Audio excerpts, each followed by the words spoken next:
এই ছয় গোসারি করি চরণ যাহা হতে দিলে রে ভাই কৃষ্ণ প্রেম এই ছয় গোসাই মই তার দাস দশবার বদলে পঞ্চগ্রা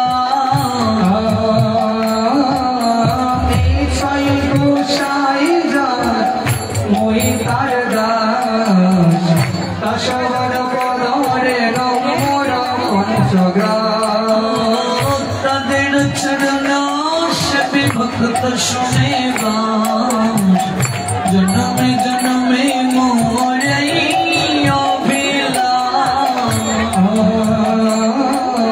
তাদের চরণ সেবি ভক্ত শুনে জন্মে জন্মে মোর এই অভিলাষ এই ছয় গোসাই প্রভু মরে কর দয়া চরণেশ্বর রাধা কৃষ্ণ নিত্য লীলা করিলা প্রকাশ এই ছয় গোসাই যাবে ব্রজে কৈলাস কে মা জানি তো বৃন্দাবনের যুগল রাধা কৃষ্ণ নিত্য লীলা করিলা প্রকাশ এই ছয় গোসাই যাবে ব্রজে কৈলাস রাধা কৃষ্ণ নিত্য লীলা করিলা প্রকাশ আনন্দ গল হরি ভজনে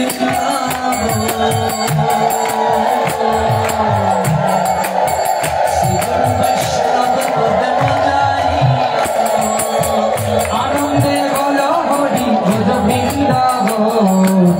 শ্রী গুরু বৈষ্ণব পদে মজাইয়ান শ্রী গুরু বৈষ্ণব পদ পদ্ম করিয়া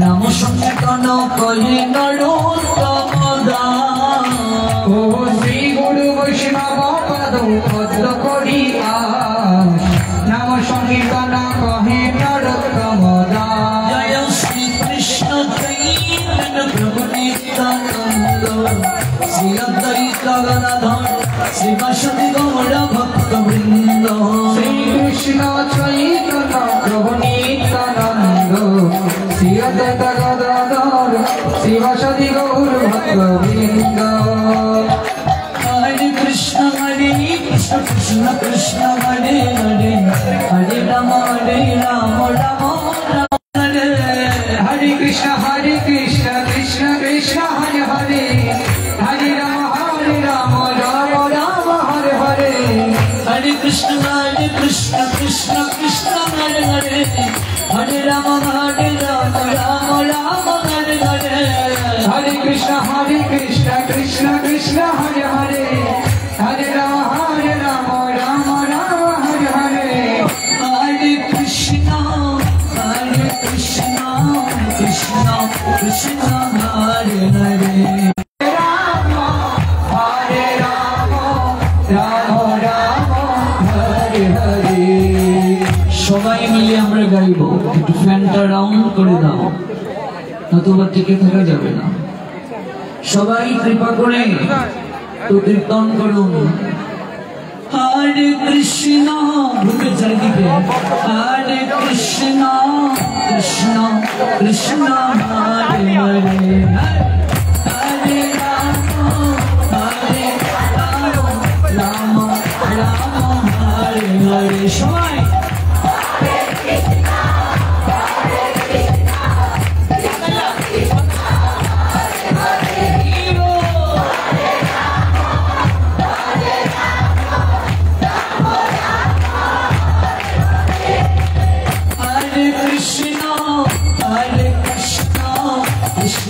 Krishna Hare Hare Hare Rama Hare Krishna Krishna Krishna Hare Hare Hare Rama Rama Rama Hare Hare Hare Krishna Krishna Krishna Hare Hare Hare Rama Rama Rama Hare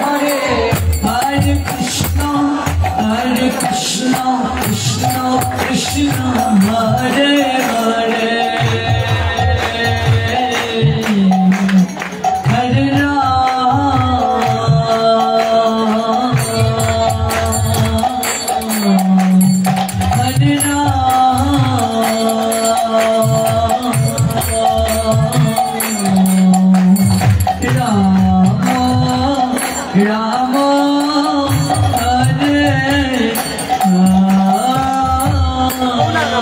Hare Hare Hare Krishna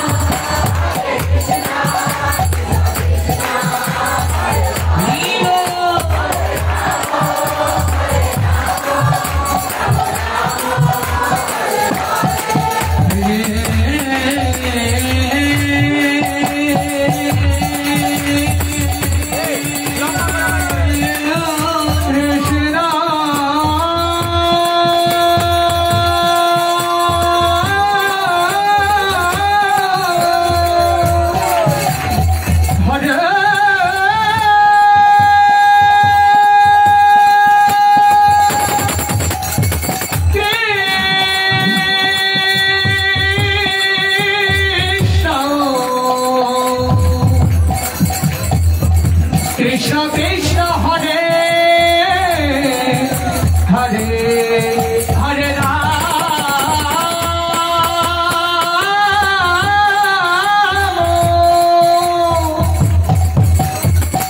Hare Rama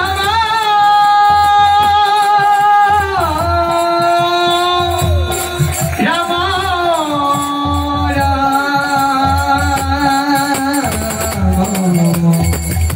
Hare Hare Hare Krishna Krishna Krishna Hare Hare Hare Rama Rama Rama Hare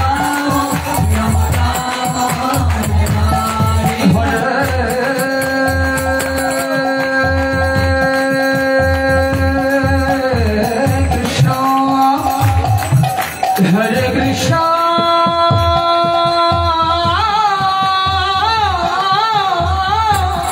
Krishna Krishna Hare Hare Hare Rama Hare Rama Rama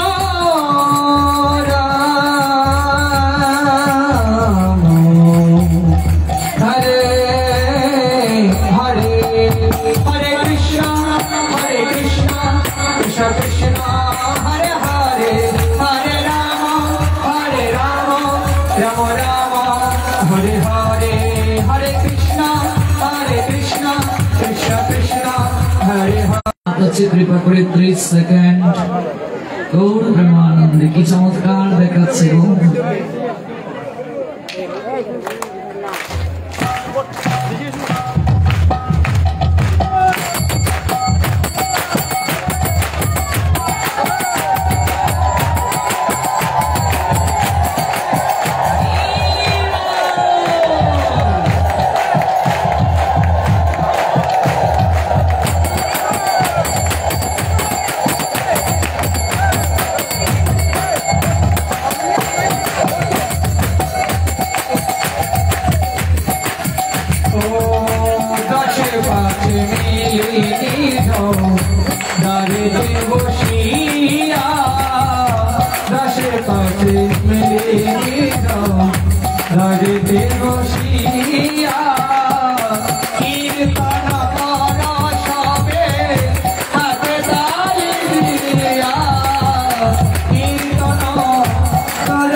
Krishna Krishna Hare Hare Hare Rama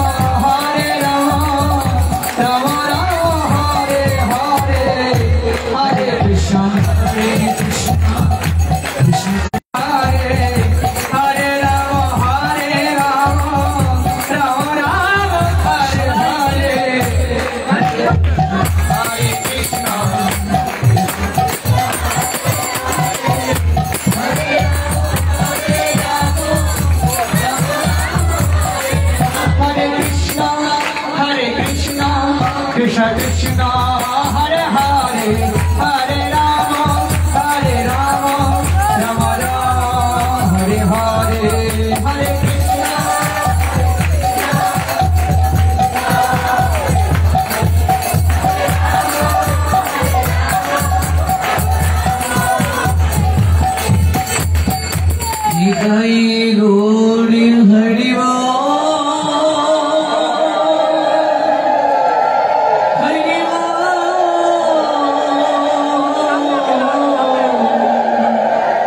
Hari बोल हरि बोल निताई गौर हरि बोल हरि बोल गौर हरि बोल हरि बोल हरि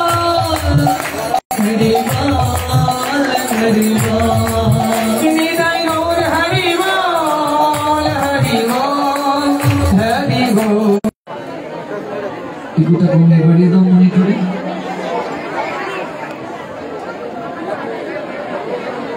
कलिजुग पावन अवतारी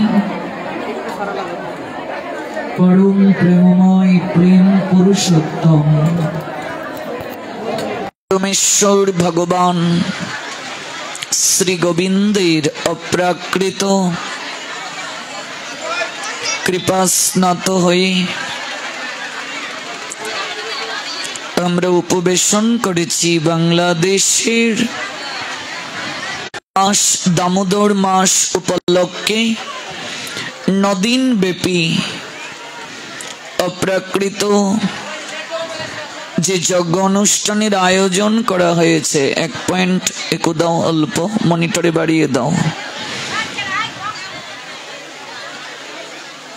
9 দিন ব্যাপী অপ্রাকৃত যজ্ঞ অনুষ্ঠানের ধারাবাহিকতায় আজ নবম রজনী। আজকের এই অপ্রাকৃত যজ্ঞস্থলে বহু দূর দূরান্ত থেকে যারা উপবেশন করেছেন এই প্রচন্ড গরমের মাঝে আপনাদের প্রত্যেকের রাতুল রাঙ্গা চরণে আমি অভাজন ভক্তিপূর্ণ প্রণাম নিবেদন করছি। তবে যে প্রচন্ড গরম, ঠাসাঠাসি করে বসা, যদি কারো শরীর খারাপ লাগে আগে সিগন্যাল দেবেন, বের করার ব্যবস্থা করা হবে। আজকে গেট দিয়ে ঢুকতে পারিনি, মাতাজিরা ঢুকতে দিচ্ছেন না, বলছেন আমরা ভালো করে দেখতে পাই না, আপনাকে ঢুকতে দেব না। অনেকক্ষণ দাঁড়িয়েছিলাম, ঢুকতে দেবেন না, তারা স্ট্রাইক করেছেন। তারপর বহু কষ্টে ঢুকলাম। আমরা দেখতে পারি না, সিঁড়িতে বসে আছি, কেবল শুনতে পাই, তাই ঢুকতে দেব না, একটু দেখে নেই। গৌর প্রেমানন্দে। এই যে এত কষ্টে শেষ নাই, এত কষ্টকে স্বীকার করে আপনারা বসেছেন ভগবানের কথা শ্রবণ করার জন্য। এর থেকে শ্রেষ্ঠ প্রাপ্তি জীবনে আর কিছু হতে পারে না। তো কষ্ট করে যেহেতু বসেই পড়েছি 1.5 ঘন্টা সময়, আমরা কায় মনোবাক্যে ভগবানের কথা শ্রবণ করব। একটু নীরবতার সঙ্গে শ্রবণ করতে হবে।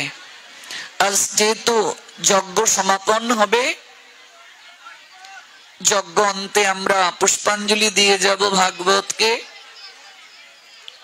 আপনারা আপনাদের হৃদয়ের আকুতি জানিয়ে যাবেন ভাগবতকে। এই সুযোগটি যিনি করে দিয়েছেন আমাদেরকে, শ্রীমতী চিন্ময়ী দেবী দাসী, ওনার জয় হোক। এবং আমি কৃতজ্ঞতা নিবেদন করছি জগন্নাথ জীবনী অভিভাবক। একজন আয়োজন করলেই তো আর অনুষ্ঠান হয় না, সেখানে আরো অনেক বিষয় থাকে, সুরক্ষার বিষয় থাকে, সহযোগিতার বিষয় থাকে। এবং বিশেষ করে এই অনুষ্ঠানটির শ্রীবর্ধনের নিমিত্তে আপনারা যে জায়গা থেকেই কায়িক শ্রম দিচ্ছেন, মানসিক শ্রম দিচ্ছেন, কিংবা আর্থিক শ্রম দিচ্ছেন, আপনারা প্রত্যেকেই সম অংশীদার, অর্থাৎ এই যজ্ঞের সমান অংশীদার। মহাপ্রভুই কেবল এই সুযোগটি আমাদের করে দিয়েছেন, অন্য কোনো যুগে সেই সুযোগটা ছিল না। এজন্য অন্তত 5 ঘর হলেও আপনাকে ভিক্ষা করতে হবে। দুটো কারণ। প্রথম কারণ হচ্ছে ভিক্ষুক যে, তার তো কোনো অভিমান থাকে না, একজন ভিক্ষুক আপনার কাছে গিয়ে টাকা দিলেন যে মা আমায় 5টা টাকা দাও। আপনি তাকে তার আত্মসম্মানে বাঁধে, সে কি আর দ্বিতীয় কারো কাছে ভিক্ষা চাইতে পারবে? যদি তার রেপুটেশনে না দেওয়ার কারণে মর্যাদা স্খলন হয়েছে, এরকম ভাব যদি তার মাঝে আসে, সে তো ভিক্ষা করতে পারবে না। অর্থাৎ কাঙ্গাল না হলে, অভিমান ত্যাগ না হলে, অহংকার চিত্ত থেকে দূরীভূত না হলে গৌর গোবিন্দের কৃপা পাওয়া সম্ভব নয়। সাউন্ডটা একটু চিকন করো। এই জন্য শ্রীমান মহাপ্রভু ভিক্ষা করেই বলেছেন অনুষ্ঠান করার জন্য, যেন আমাদের মাঝে অভিমান না থাকে, অহংকার না থাকে। আর দ্বিতীয় কারণ হচ্ছে, সবার তো আর এরকম বৃহৎ পরিসরে যজ্ঞ অনুষ্ঠান আয়োজন করার সামর্থ্য নেই, সবার দ্বারা সম্ভব নয়। এই জন্য মহাপ্রভু বিধান দিয়েছেন ভিক্ষার বিধান। যিনি আয়োজন করবেন তিনি যদি ভিক্ষা করেন, আমার সামর্থ্য আছে 10 টাকা দেয়ার, যদি আমি 10 টাকা দেই তাহলে আমিও সেই যজ্ঞের অংশীদার হয়ে গেলাম। অর্থাৎ যিনি আয়োজন করেছেন তিনি যতটা কৃপা পাবেন, আমি যে আমার সামর্থ্য অনুযায়ী অংশ নিলাম, আমিও ঠিক তদ্রূপ কৃপাই পাব। এটাই শ্রীমান মহাপ্রভুর বিশেষ কৃপা, অন্য কোনো যুগে সেটি ছিল না। আমি যদি একটা ফুলের মালাও দেই, আমিও অংশ নিলাম। কিংবা ভক্তরা বসেছেন, ওই আসনটা আমি তুলে রাখলাম, আঙ্গিনাটা ঝাড়ু দিলাম, অর্থাৎ কায়িক শ্রম দিলাম। কিংবা এই যে মহাপ্রসাদের ব্যবস্থা হলো, যারা প্যাকেট করেছেন, রন্ধন করেছেন, যারা বিতরণ করেছেন, তারাও সমকৃপা প্রাপ্ত হবেন। অর্থাৎ সবাই সমকৃপা প্রাপ্ত হবে। এজন্যই এই যজ্ঞ অনুষ্ঠানগুলো সার্বজনীন। কেউ না কেউ উদ্যোগ নেন, কিন্তু মূলত অনুষ্ঠানটা সবার, সার্বজনীন অনুষ্ঠান। এই জন্য দেখবেন আমাদের নিমন্ত্রণ পত্রে, লিফলেটে, চিঠিতে, ব্যানারে কিংবা পোস্টারে লেখা থাকে বিশ্ব শান্তি এবং সর্বজীবের মঙ্গল কামনায়। যেই আয়োজন করেন কখনো তার ব্যক্তিগত মঙ্গলের কথা লেখা থাকে না। এমনকি সনাতনী হিন্দুদেরও কেবল কথা বলা থাকে, বিশ্ব শান্তি এবং সর্বজীবের মঙ্গল কামনায়। জীব মানে যার জীবন আছে, শুধু মনুষ্য জীবের মঙ্গল হবে তা কিন্তু নয়, যার জীবন আছে সবার কথা বলা হয়েছে। একটা উদ্ভিদ, কীট পতঙ্গ, কৃমি, তাদেরও যেন মঙ্গল হয়। শ্রীমান মহাপ্রভু এই কৃপাটা আমাদের করেছেন, ব্যবস্থা করে দিয়েছেন। হয়তো শ্রীমান মহাপ্রভু চিন্ময়ী দেবীকে মাধ্যম করেছেন, কিন্তু এই যজ্ঞ অনুষ্ঠানের পশ্চাতে আপনাদের সবারই অবদান রয়েছে। এর পশ্চাতে যারা শ্রম দিচ্ছেন, আপনাদের সবার দ্বারাই এই অনুষ্ঠান পরিচালনা হচ্ছে। এই জন্য আমি জগন্নাথ মন্দির কমিটি তথা সমবেত ভক্তবৃন্দ প্রত্যেকের প্রতি আমি কৃতজ্ঞতা নিবেদন করছি। আপনারা জয়যুক্ত হন। আর যিনি এই উদ্যোগ নিয়েছেন, একজন মাতাজি হয়েও এই উদ্যোগটা নিয়েছেন, তিনি আমাদের একটা বিশেষ শিক্ষাও দিলেন, একটা বিশেষ দৃষ্টি ভঙ্গি আমাদের চিত্তে আনয়ন করলেন, যে আমরা ইচ্ছে করলে আমরা এমন করে অবশ্যই পরমানন্দের হাট বসাতে পারি। সবাই মিলে আমরা যদি এরকম আয়োজন করি, কোনো ব্যাপার না। অন্যান্য জেলায় যে অনুষ্ঠান হয়, বিশেষ করে আমার অনুষ্ঠানগুলো, বহু জায়গাতেই মন্দিরে এখন অনুষ্ঠান করতে তারা ভয় পায়, কারণ মন্দিরে ভক্তদের জায়গা দেওয়া সম্ভব হয় না। সব জেলাতে এই ভয়টা কাজ করে। এটা আপনাদের আশীর্বাদ। আমাকে দেখার জন্য আপনারা আসেন না, আপনারা আসেন ভগবানের কথা শ্রবণ করতে, সাধু সঙ্গ করতে। অন্যান্য জেলায় যে আমরা অনুষ্ঠান করি, দীর্ঘদিন ব্যাপী অনুষ্ঠান থাকে, 1 বছর আগেই কিংবা 6 মাস আগেই একটা প্রস্তুতি নেওয়া হয় যে মনে করুন আজ শুক্রবার উনি পাঠের আয়োজন করেছেন, কেউ বস্ত্রের দায়িত্ব নিয়ে নিয়েছেন, কেউ প্রসাদের দায়িত্ব নিয়ে নিয়েছেন, 2-3 জন মিলে। একজন লোক একদিন পার্টির খরচ সমগ্রটা না নেন, শুধু পার্টির খরচ নিতে পারেন, কেউ বা বস্ত্রের খরচ নিতে পারেন। এইভাবে 10-এর লাঠি 1-এর বোঝা। আমি যে আসবো তা কিন্তু নয়, আমাকে যে সবসময় পাওয়া যাবে তা কিন্তু নয়। এই কথাটা বলার অর্থ হলো তত্ত্বদ্রষ্টা আলোচক যারা, তাদেরকে যদি আমরা পাঠিয়ে আনি তাহলে ভক্তবৃন্দের সমাগম অবশ্যই হবে। এজন্য আমরা সবাই মিলে আমরা চেষ্টা করতে পারি 7 দিন, 10 দিন, 15 দিন, কোনো ব্যাপার না, এরকম ভাগবতের অনুষ্ঠান করতে। আমি ভোলা জেলায় 57 দিন প্রবচন করেছিলাম। যখন অনুষ্ঠানের আয়োজন হলো কোনো একটা মন্দিরে, আমি নাম বলবো না, 1 মাসের কোন একটা জেলায়, তখন ভক্তরা বলেছিলেন 1 মাস পাঠ, লোক কি হবে? কয়েকদিন পাঠ শুনে আগ্রহ হারিয়ে ফেলবে, একজনের মুখে প্রতিদিন কে শুনবে? কিন্তু দেখা যাচ্ছে যত দিন যাচ্ছে প্রজেক্টরের সংখ্যা বাড়ছে, 3টা 4টা 5টা মন্দির ভরে প্রজেক্টর টাঙ্গিয়ে দেয়া হচ্ছে। কাজেই ভাগবতের প্রতি আগ্রহ দিন থেকে দিন মানুষের বাড়ছে, হরিকথার প্রতি আকর্ষণ দিন থেকে দিন মানুষের বাড়ছে।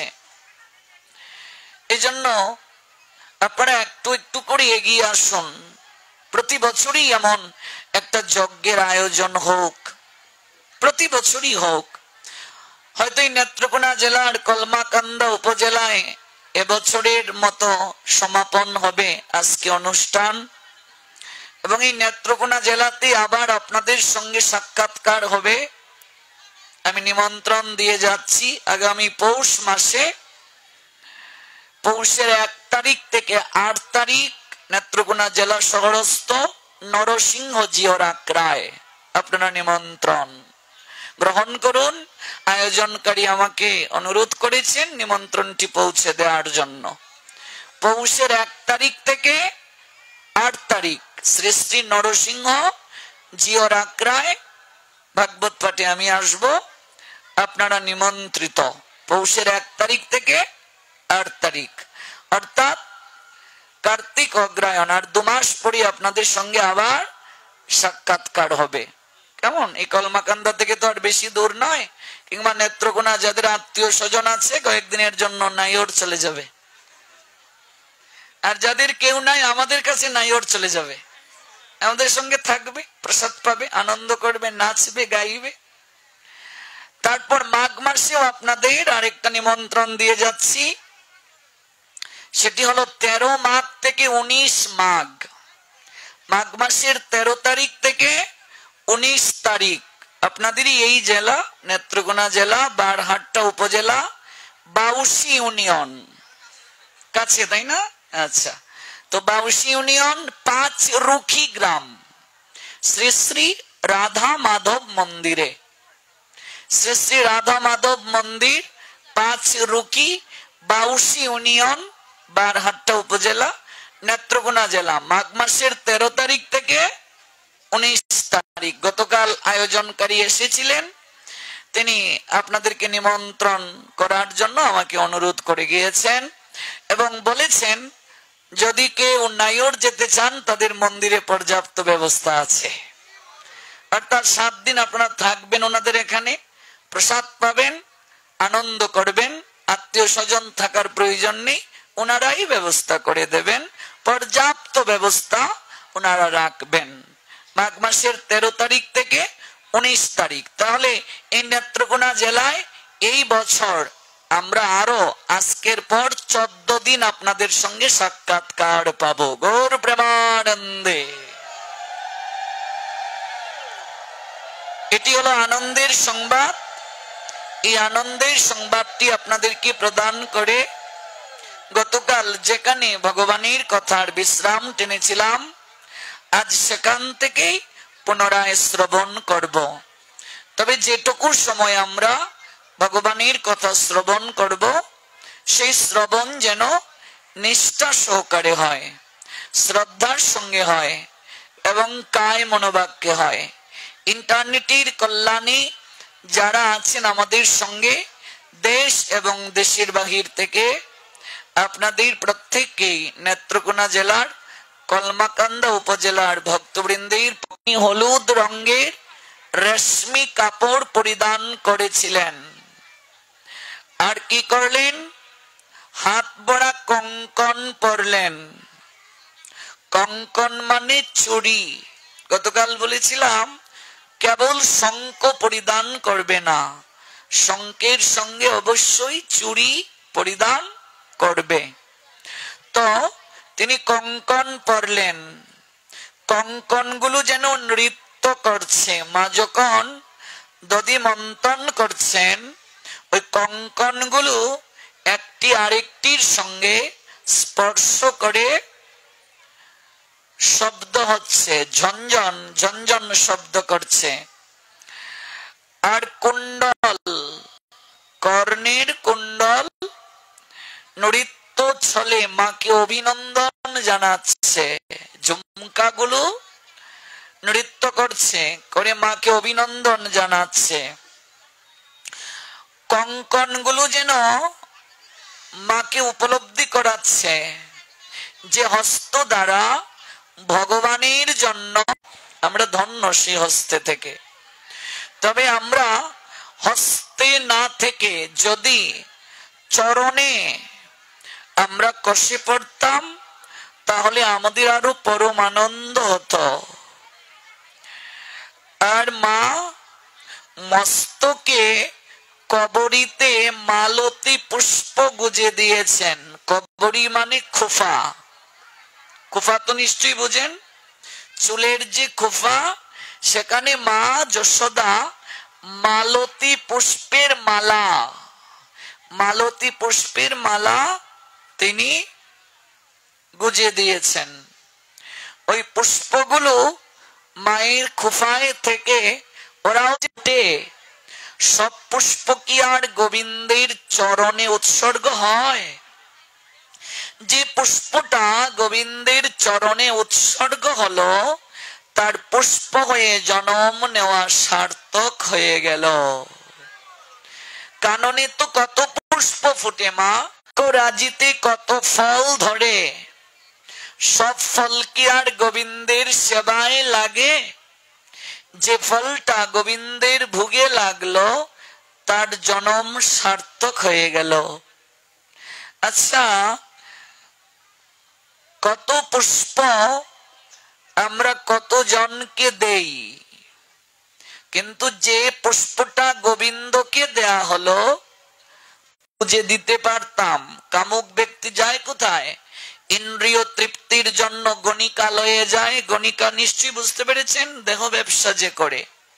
তো আমি যদি এই পুষ্পটা গণিকার খোফায় গুজে দিতে পারতাম, সে আমাকে আরো বেশি ভালোবাসতো। একটা প্রেমিক যদি এই রাস্তা দিয়ে যায়, এই বাগানের পাশ দিয়ে যায়, সেই পুষ্পটা দর্শন করে মনে মনে ভাবে, আহা, এই পুষ্পটা যদি আমি আমার রাধারানীর খোফায় গুজে দিতে পারতাম, যদি আমার প্রেমময়ী রাধারানীকে অর্পণ করতে পারতাম, না জানি আমার প্রেমময়ী কত আনন্দ পেতেন। ওই পুষ্পটা যদি আমি গৌর হরির চরণে দিতে পারতাম, গোবিন্দকে অর্পণ করতে পারতাম। দেখুন, একই পুষ্প, কিছুক্ষণ পরেই পুষ্পটা যখন মলিন হয়ে গেছে, সে রাস্তায় ফেলে যাবে, ঠিক কি না? একটা পুষ্প কাউকে দিয়েছেন, কতক্ষণ রাখবে? কিছুটা সময়, তারপর দেখবেন রাস্তায় ছুঁড়ে ফেলে দিয়ে গেছে। কিন্তু এই পুষ্পটা যদি গোবিন্দকে দেয়া হয়, আচ্ছা, এই যে ফুলের মালাটা ভাগবতকে দেয়া হলো, ভাগবত স্বয়ং ভগবান, এখন আপনারা এই প্রসাদী মালাটা আমায় পরিয়ে দিয়েছেন। যদিও ভগবানের প্রসাদী মালা পরিধান করা এটি অনন্ত জন্মের সৌভাগ্য ছাড়া হয় না। আমার এই যোগ্যতা নেই, আপনারা কৃপা করে আমায় এই আশিস দিয়েছেন, কৃপা আশিস প্রদান করেছেন। এবার এই মালাটা কিন্তু এই পুষ্পটা যদি আপনি কাউকে দেন, সে রাস্তায় ফেলে দিয়ে চলে যাবে। কিন্তু এই পুষ্পটাই গোবিন্দকে দেওয়ার কারণে রাস্তায় ফেলে দেওয়া সম্ভব হচ্ছে না। তাহলে পুষ্প একই, কিন্তু ক্ষেত্র বিশেষে তার মর্যাদা বেড়ে গেল কিনা, কথাটা বুঝতে পারেননি? ক্ষেত্র বিশেষে এই পুষ্পের মর্যাদা বেড়ে গেল। এবার এই পুষ্পটা যদি আমি কাউকে দেই, সে মস্তকে স্পর্শ করবে, ঠিক কিনা? এই মালাটা যদি আমি এবার কাউকে প্রেমিকাকে এই মালাটাই দিলেন, সেই মালাটা গলায় পরে বলে, বাহ কি সুন্দর তুমি আমার জন্য মালা এনেছো, একটু পরেই সে মালাটা ফেলে দেবে, যত্র তত্র ফেলে দেবে। কিন্তু আমি কি এই মালাটা যত্র তত্র ফেলতে পারবো না, এটা আমাকে জলে বিসর্জন দিতে হবে, প্রণাম দিয়ে যথার্থ স্থানে রাখতে হবে। দেখুন, একই পুষ্প, একই পুষ্পের মালা, কিন্তু ক্ষেত্র বিশেষে মর্যাদা বেড়ে যায়। আচ্ছা, আরেকটা উদাহরণ দেই। আপনি বাজারে গিয়েছেন, কেন গিয়েছেন?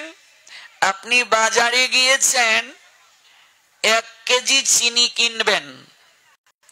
এবার নিক্তির মাঝে চিনি তোলা হলো, যদি ভন ভন ভন ভন করে যে মাছিগুলো উড়ে, আপনি কাঁঠাল ভেঙ্গেছেন, দেখবেন কিছু বড় বড় মাছি বসে কিনা। চিনি নিক্তিতে ওজন করে দোকানদার দিচ্ছে, এরকম একটা বড় মাছি যদি 1 কেজি চিনি যে নিক্তির মাঝে রাখা হয়েছে, এখানে যদি মানুষ স্বর্ণ ওজন করে, যদি একটা বড় মাছি বসে, করবে কি? কি করবে? মাছিটা রেখে ওজন করবে? এই মাছিটা চিনি ওজন করা হচ্ছে, নিক্তির মাঝে যখন বসেছে, এটার দ্বারা কখনো টাকা বাড়বেও না, কমবেও না। কিন্তু এই মাছিটাকে সঙ্গে নিয়ে আপনাকে আগে বিবেচনা করতে হবে। আপনি কোথায় দিয়েছেন এটা বিবেচনা করতে হবে। আপনি কার জন্য নিয়ে যাচ্ছেন সেটি বিবেচনা করতে হবে। একই মাছি, একই মাছি, মাছি কিন্তু আলাদা নয়, মাছি একটাই, কিন্তু ক্ষেত্র বিশেষে মর্যাদা বেড়ে যাচ্ছে, দাম মানে। তাহলে একই মাছি, কিন্তু জায়গা অনুযায়ী তার দাম বেড়ে যাচ্ছে, বসার জন্য দাম বেড়ে যাচ্ছে। তেমনি ভাবে একই পুষ্প আপনি দিলেন কোথায়, সেটি হলো মুখ্য। আপনি যদি গোবিন্দের চরণে দেন, তাহলে এই পুষ্পটার মর্যাদা বেড়ে গেল।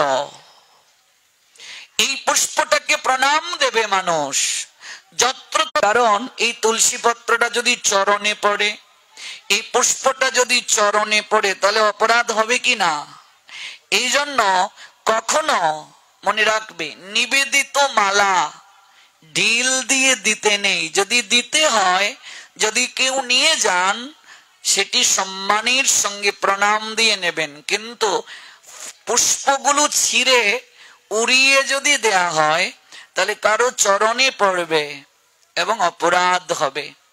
আমরা অনেক সময় দেখতে পাই বাতাসা, কদমা, এগুলো এমন করে ঢিল দিয়ে দেয়া হচ্ছে, কারণ নাকে বুঝতাম না। বাবা লোকনাথ ব্রহ্মচারীর একটা প্যান্ডেল হয় পন্তীর্থে, তা আমি 2006 সালে 5 টাকা বাবাকে দিয়ে বলেছিলাম, বাবা আমি যেন বৃত্তি পাই, ঘুষ দিয়ে এসেছিলাম। যদিও এখন শাস্ত্র পড়ে বুঝি মানত করাটাও মূর্খতা। কেমন, কাউকে ঘুষ দেওয়া উচিত না, যে ভগবান যদি আমার এই ইচ্ছে পূর্ণ করে আমি প্রসাদ বুঝি হব, তার মানে কি ইচ্ছে পূরণ করবে না, প্রসাদ বুঝিও হব না। এটা ঘুষ দেওয়া হচ্ছে ভগবানকে। বরং আগে প্রসাদ বুঝি হয়ে ভগবানকে ডাকো, ভগবান তোমার ইচ্ছে পূরণ করবেন। এটি হচ্ছে শাস্ত্রের কথা, যে যদি আমার এই ইচ্ছে পূরণ হয় এই দেব।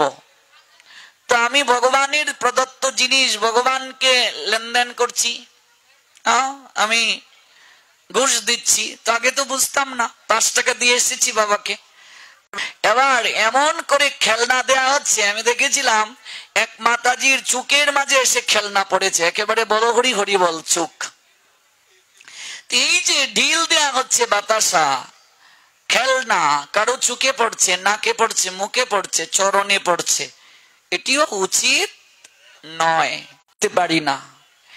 বিগত দুদিন আমি এইদিকে বের হওয়ার সাহস পাইনি, কারণ কি প্রসাদ বিতরণ হচ্ছে তো। আর এদিকে গেলাম বাবাজিদের, এদিকে দেখলাম না ওরা ঠিকভাবে সুন্দরভাবে প্রসাদ নিয়ে নিয়ে চলে যাচ্ছেন, আর এদিকে কে কার আগে হুমড়ি খেয়ে গিয়ে পড়বে, কি একেবারে জগন্নাথের চরণ পেয়ে গেলাম, এরকম একটা ভাবনা মানুষের মাঝে। বিষয়টা কিন্তু তা নয়। শাস্ত্রে আছে যে রথে উপস্থিত উপবেশিত জগন্নাথকে যদি কেউ দর্শন করে, যে দুজন ভরা হইল না লুট ধরা। আমি একজনকে বললাম, ও মা, একটু আগে বাতাসা ধরলে, এখন গান গেয়ে কান্না করছো, সারা জীবন ভরা হইল না লুট ধরা, তুমি তো ধরলে। এবার কয়টা তো ঠিকই, আগে তো ভাবছি না, গান তো গাই ঠিকই। এই লুট মানে বাতাসা নয়, ও মা কথা বলিও না। এই লুট মানে কদমা নয়, কমলা নয়, কলা নয়। এই লুট মানে নামের লোট, কৃষ্ণ নামের লোট। এই যে দড়ি ধরে টানার জন্য আমরা দৌড় শুরু করি, কে কার আগে দড়ি ধরে টানবো। ওরে বাপ রে বাপ, এই জগন্নাথ মন্দিরে পুরী ধামে যখন আমি গেলাম জগন্নাথ দর্শন করতে, এই দিন তো আমি মরেই গিয়েছিলাম। আমারই গলবস্ত্র এইভাবে হয়ে গিয়েছিল, একজন এই দিকে আর একজন এই দিকে, আবার এরকম শুরু হয়ে গেছিল, একই অবস্থা। পদপৃষ্ট হয়ে এই পুরী ধামের রথে প্রতি বছর অনেক লোক মারা যায়, পায়ের নিচে পিষে পড়ে মারা যায়। এই কুম্ভ মেলায় কত লোক মারা গিয়েছে ভাবা যায়।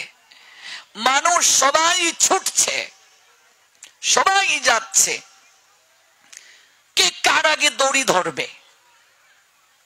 অথচ এই দড়ি ধরা তার তাৎপর্য হলো, দড়িটা হলো মন রে আমি যত চাই রে বুঝাইতে, মন শুধু চায় রঙের ঘোড়া দৌড়াইতে। তাহলে মন আমার চঞ্চল রইল, আর দড়ি ধরে টান শুরু করলাম, কে কার আগে দড়ি ধরে টানবো। এই যে রথ, জগন্নাথের রথ, এই রথ আর দেহ রথের মাঝে কোনো পার্থক্য নাই, দেহটাই রথ। ভগবান যে রথে বসে অর্জুনকে জ্ঞান উপদেশ দিলেন, এই রথ আর দেহ রথ হলো 14টি। 14 চাকা মানে 14 ভুবনের প্রতীক। প্রথমেই বলরাম, এই যে জগন্নাথ মন্দিরে আমরা আসি, প্রথমে কার বিগ্রহ? জগন্নাথের বিগ্রহ না সুভদ্রার বিগ্রহ না বলরামের বিগ্রহ? প্রথমে কার গো? বলরাম। বলরামের পরে কে? সুভদ্রা। তারপর কে? জগন্নাথ। তো বলরাম প্রথম কেন? বড় ভাই বলে প্রথম, সঙ্গে বোন থাকে, বিয়ের পর স্বামীর সঙ্গে থাকবে, তো অর্জুনের সঙ্গে তো থাকার কথা সুভদ্রার, ভাইদের মাঝখানে কেন? তার মানে এটা ভাই বোনের সম্বন্ধ না। সুভদ্রা হলেন যোগমায়া, যোগমায়ার তত্ত্ব। রোহিণী, সেই রোহিণীর কুলালো করে সুভদ্রা এলেন। যোগমায়ার তত্ত্ব হলেন সুভদ্রা, কৃষ্ণ লীলায় সহায়তাকারিণী যোগমায়া। বলরাম হলেন গুরু তত্ত্বের আধার, সর্বপ্রথমেই গুরু কৃপাটা দরকার। ওই বলরামই হলেন কলিযুগে নিত্যানন্দ। একটা ভজন আছে, হেন নিতাই বিনে ভাই, রাধা কৃষ্ণ পাইতে নাই,